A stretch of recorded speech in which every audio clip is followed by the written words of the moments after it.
Anh à, trong khoảng thời gian qua,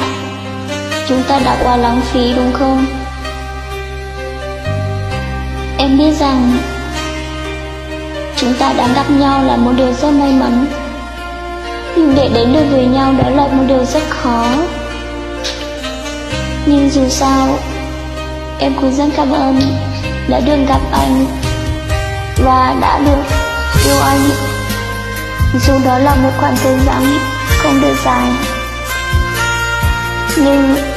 em cũng muốn nói với anh rằng em thật sự xin lỗi. Cũng chơi tao hay tia, tôi hiểu chỉ xả ly cha cho cô. Cô chỉ có cái hiểu hai ly cha cho con chứ. Nghĩ cô hiểu tôi chọn tiêu cho họ con lúc xưa có xả tia. Cô hiểu tôi chạy không mù ta xin tiêu cho con chỉ tao hay tia. Một ý tôi tự mình nếu như lúc lúc thiên nhiên nhớ có hành ôn đây nếu bao sau con nếu như nhớ con nếu tiết tao luôn rõ con thầu cụ tên chỉ có lời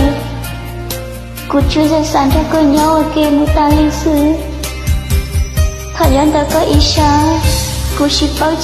chỉ bao lai đã chi ta xin lúc chỉ hỏi với tao nhau ở kia nhưng chính đề ta chỉ bảo hai tiền một ý tôi tin anh nhưng mơ xìa nhưng tiếc qua hỏi một nữ xìa buồn tế khờ cơ duyên chạy mù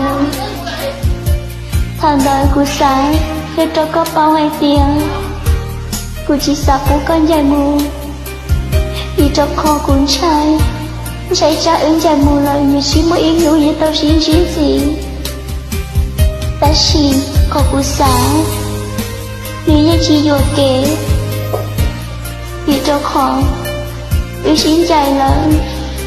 ưu sơ kế luôn lưu cứ lo rung rung là kia cuốn trai hay